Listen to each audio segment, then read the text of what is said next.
అవును. అండ్ మీరు ఇందాక మాట్లాడుతూ తెలంగాణ శకుంతల గారి గురించి చెప్పారనమాట. అదే వీళ్ళు ముగ్గురు చెప్పినట్టే ఆవిడ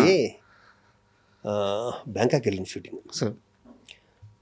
బ్యాంకాక్ షూటింగ్ వెళ్ళాక ఆవిడకి హార్ట్ అటాక్ వచ్చింది. డబ్బులు లేవు, చిన్న ప్రొడక్షన్, హాస్పిటల్లో ఉంది. నాకు అంతంత మాత్రం ఇంగ్లీషు, వాళ్ళకి అసలు ఇంగ్లీషే రాదు అక్కడ. బ్యాంకాక్ డాక్టర్స్కి వాళ్ళకి వెళ్ళిను. నేను మధ్యలో ఎవరినో ఒకరిని పట్టుకుని అక్కడ ప్రొడక్షన్ మీద ఆడుతూ మొత్తానికి వెళ్తే, నేనున్నాను, నేను చూసుకుంటానమ్మా, మీకెందుకు, మేము ముందు ఇక్కడికి రండి, మిగతా అంతా నేను చూసుకుంటానని చెప్పి వచ్చేస్తే ఆవిడ ఆ రోజు ప్రెస్ మీట్ చెప్పింది, నాకు శివాజీ ఉంటే చాలు, నాకు ఎవరు ఇందాకన్నా శివాజీ రాజు ఉంటే చాలు, నాకు ఎవరు లేకపోయినా పర్లేదు, వాడు నన్ను బంగారంలో చూసుకుంటాడని. ఆవిడ చనిపోయాక ఆవిడని ఐస్ పెట్టి తీసుకొస్తారు కదా, దాని మీద శివాజీ అని ఉంది. దేవుడు తట్టుకోలేకపోయాడు. అవును, ఆవిడ మాట నిలబెట్టుకుంది. అంటే కంపెనీ పేరు అదే ఏదో మొత్తానికి. అంటే ఆవిడ బ్యాంకాక్లో ఉన్నా కూడా నేను ఇప్పుడు పదవులు కూడా లేను. నేను బ్యాంకాక్లో కూడా ఇలా కొంచెం పెద్దోళ్ళకి ఏదో నాకు సత్యనారాయణ, కేకేఎల్ సత్యనారాయణ గారు కానీ మేమంతా రోజు ఫోన్ చేసుకునే టైపే. అవును, అంత పెద్ద అయినా, అంత సీనియర్ అయినా కూడా వాళ్ళు నాతో వాళ్ళకి ఆ బిహేవియర్ నేను కంఫర్ట్గా ఉంటాను వాళ్ళకి. అవును. అండ్ తేజ గారి విషయానికి వస్తే సార్, చాలామంది ఈ మధ్య ఇంటర్వ్యూ చేస్తా తేజ గారు చాలామంది పరిచయం చేస్తారు కదా, వాళ్ళందరూ ఇంటర్వ్యూ చేస్తా ఒక అతను అడిగాను, తేజ గారు మిమ్మల్ని కొట్టారా అని అడిగాను. నన్ను కొట్టలేదు కానీ కొట్టుంటే బాగుండేదని చెప్పి సినిమా అంతా బాధపడ్డాను, ఎందుకంటే తేజ గారు కొట్టిన ప్రతి ఒక్కరు స్టార్ అయిపోయారు. ఎందుకంటే తేజ గారితో మీకున్న అసోసియేషన్ ప్రత్యేకంగా చెప్పాల్సిన అవసరం లేదు. నాకు చాలా ఇష్టం తేజ అంటే. తేజకి నేనంటే, తేజని నేను ఇష్టపడే కన్నా నన్ను ఎక్కువ తేజ ఇష్టపడతాను. ఎందుకంటే ఎవరో ఒకరు సబ్జెక్ట్ చెప్పడానికి వెళ్ళి సరే షూటింగ్ చేస్తారు, ఈ క్యారెక్టర్ శివాజీ రాజు ఏం సరే, అతని సినిమాలే కాదు, అతని దగ్గరికి ఎవరో సబ్జెక్ట్ చెప్పడానికి వెళ్తే మొన్న ఈ మధ్య జరిగింది. నేనంటే అంత ఇష్టం, చాలా ఇష్టం. అంటే కొడతాడు అంటే కొట్టడు కానీ సడన్గా కోపం వస్తుంది. అది ఎందుకు వస్తుందో తనకు కూడా అర్థం కాదు, వచ్చేస్తుంది, టక్కన వస్తుంది కోపం. వచ్చి ఒక 10 నిమిషాలు కొంచెం పిన్ డ్రాప్ సైలెంట్గా ఉంటే మళ్ళీ మామూలుగా మళ్ళీ షూటింగ్ మామూలుగా జరుగుతుంది. భరణి అన్న నేనన్నా చాలా ఇష్టం, మేము ఇద్దరు చాలా క్లోజ్గాను. సార్, దేవుడినే నమ్మని శివాజీ రాజా గారు చుట్టూ దేవుడు అంటే ప్రాణాలు ఇచ్చేసి దేవుడి కోసం భక్తితో పరవశించిపోయే మనుషులను ఎందుకు పెట్టుకున్నారు? వాళ్ళు వచ్చారే మళ్ళా దేవుడే ఏర్పాటు చేశాడు అనుకుందాం. మీరు గమనించారా? శ్రీకాంత్ గారు కానీ, భరణి గారు కానీ, వీళ్ళందరూ కూడా అసలు విపరీతమైన భక్తి వాళ్ళకి. ఇంకా భరణి గారి గురించి ప్రత్యేకంగా చెప్పాల్సిన అవసరం లేదు. సో మరి మీ స్నేహం అందరూ వీళ్ళందరితో ఉంటుంది. వాళ్ళిద్దరూ నాకు చాలా కావాల్సిన వ్యక్తులు, చాలా కవితలు. దేవుణ్ణి నేను నమ్మను అంటే ఏదో ఇందాక చెప్పాను కదా, పంచభూతాలు ఏదో పవర్ ఉంటుందని నమ్ముతాను కానీ ప్రత్యేకించి చిత్తం దేవుడు అన్నది నాకు కాదు. అంటే ఇంత స్ట్రాంగ్ మైండ్ సెట్ రావడానికి కారణం ఏంటి భక్తి విషయంలో? ఎవరు మీకు? మరి నేను ఎల్లుగురిలో ఎవరైనా ఎల్లుంటారా? తెలుసు సార్. నేను అనేది ఏంటంటే దేవుణ్ణి చూసే ప్రాస్పెక్టివ్లో మీకు ఒక స్ట్రాంగ్ మైండ్ ఎందుకు అనిపించేది. ఎండమూరి వీరేంద్రనాథ్ నవలో కొన్ని ఇది మనకి ఎక్కడో ఎండమూరి వీరేంద్రనాథ్ ఒక నవల్లో చెప్తాడు, లేకపోతే పర్సనల్ అతని ఇంటర్వ్యూలోను, దేవుడు రకరకాలుగా చూస్తారు,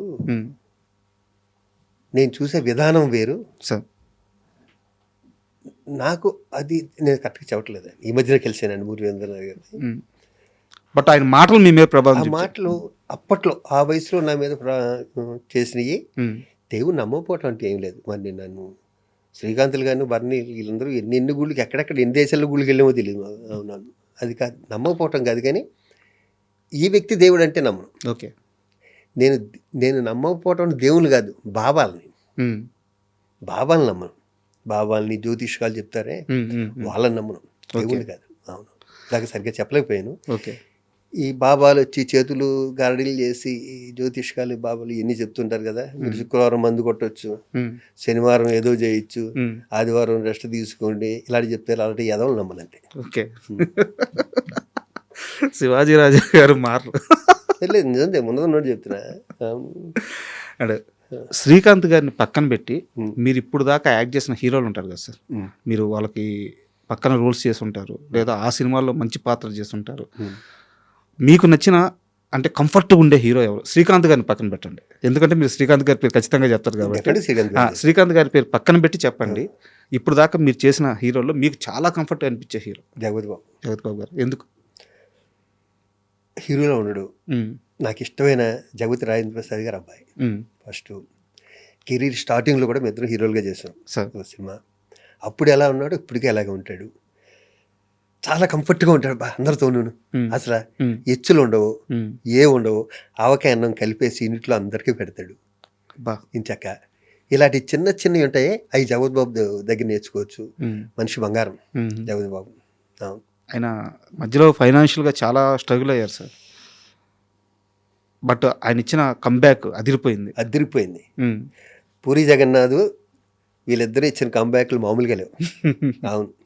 మీరు టచ్లో ఉన్నారా ఆ సమయంలో జగత్ బాబు గారితో? ఇప్పుడే ఫోన్ చేయటం ఏదైనా అవసరం పుట్టుగా మనం ఎవరిని డిస్టర్బ్ చేస్తాం. ఇండస్ట్రీలో కాంబినేషన్ ఉంటే యాక్ట్ చేయటం, లేదంటే ఏదైనా పని ఉంటే ఏదైనా అవసరం ఉంటే ఫోన్ చేయటం తప్పితే రెగ్యులర్గా అంటే శ్రీకాంత్ నేను, వర్ణి నేను, అలీ నేను, ఇలా బ్యాచ్ ఉంటుంది అంతే. అండ్ ఇందాక శ్రీకాంత్ గారిని ఎందుకు పక్కన పెట్టమన్నానంటే, అదేం స్నేహం సార్, బావా బావా బావా, అది బ్లడ్ రిలేషన్ మించిపోయింది. మీరు ఏంది ఆ స్నేహం ఏంది? ఎలా అంత బాగా ఎలా ఇష్టం, ఒకళ్ళ అంటే ఇష్టం. మా ఇద్దరికి బిజినెస్ లేవు, ఎప్పుడు మా ఇద్దరికి బిజినెస్ లేవు. అవును, మా ఇద్దరి మధ్యన కూడా పెట్రోల్ షోలు పెట్టేశారు ఇప్పుడు చాలాసార్లు, ఇద్దరు పట్టించుకోలేదు అంతే. కాబట్టి ఇంతకాలం ఉన్నాం. నాకు ఇంకోసారి చెప్తున్నా, శ్రీకాంత్ ఒక్కడే ఫ్రెండ్ కాదు. వాళ్ళ ఇంట్లో శ్రీకాంత్ అత్తయ్య కానీ, మావయ్య కానీ, శ్రీకాంత్ మదర్ కానీ, శ్రీకాంత్ బ్రదర్ కానీ అందరూ క్లోజ్. దానివల్ల మీ ఇద్దరి మధ్య మర్చిపోలేని ఒక ఇన్సిడెంట్ ఏదన్నా కావాలి? కొన్ని వందలు ఉన్నాయి, కొన్ని వందల ఇంటర్వ్యూలో చెప్పేసాను, బోలెన్ ఉన్నాయి. నాకు ఒక్కటి కావాలి అంటే మా వ్యూవర్స్ కోసం, ఇదిరా వాళ్ళిద్దరి మధ్య బాండింగ్ అనే ఒక ఇన్సిడెంట్ ఉంటుంది కదా సార్, ఒకరికొకరు తోడుగా నిలబడింది ఏదో ఒక సందర్భంలో, అలాంటి ఒక ఇన్సిడెంట్ కావాలి. నాకు చాలా పెద్ద గుర్తు చేసుకోకూడదంటే ఇది లింకులు ఉంటుంది దీంట్లో, దగ్గర లింకులు చెప్పాల్సి వస్తుంది. పెద్ద యాక్సిడెంట్, 13 రోజులు కోమా. 20 రోజు తర్వాత నేను మధురనగర్లో ఉండేవాడిని ఒక డూప్లెక్స్ హౌస్లో. అది ఏమైందంటే, నేను వస్తున్నాను, ఇంట్లో వాళ్ళు కంగారు ఉంటుంది కదా, మా మదరో మా అత్తగారో తెలీదు, కీ పడేశారు. ఇప్పుడు ఇంట్లోకి వెళ్తాను లేదు, నేను స్ట్రెచ్చర్ మీద తీసుకొచ్చాను, దీని మీద ఇంట్లోకి వెళ్ళటానికి లేదు. పాలు కొట్టే పగిలే తాళాలు కూడా కదా, మొత్తం డోర్ తీసే అంతే కదా, సెక్యూరిటీ లాక్కుంటుంది కదా, అలాంటిది. వీడు ఎంత ముందోడంటే, ఈ పక్క గేట్ ఎక్కి మనిషి అందదు, అక్కడి నుంచి పడితే అయిపోతున్నాం. 4వ అంతస్తునే ఉండేది, దాన్ని పట్టుకుని మొత్తానికి పైకెక్కి ఆ డోర్లోంచి వెనక నుంచి మెయిన్ డోర్ దగ్గరికి వచ్చి ఆ లోపల లాక్ ఓపెన్ చేశాడు. నేను అన్నా, రే నేను బతికి వచ్చాను, నువ్వు వెళ్ళిపోయాడు హాస్పిటల్కి, ఎందుకు వచ్చింది అన్న. ఎందుకంటే నేను అక్కడ పట్టుకున్నారు, అలాగా హాస్పిటల్ నుంచి వచ్చినప్పుడు ఫస్ట్ పడుకుంటాడుగా. అవునవును, ఆయన చూడలేకపోతున్నారు. అది చూస్తుంటే లోపల తాళాలు తీసుకురండి, ఒకటి అమీర్పేట వెళ్ళండి, ఒకటి అక్కడికి వెళ్ళి ఇక్కడికి వెళ్ళండి అంటున్నారు. ఏది వెళ్ళినా 1 అవర్ పడుతుంది. అవును, గ్రేట్.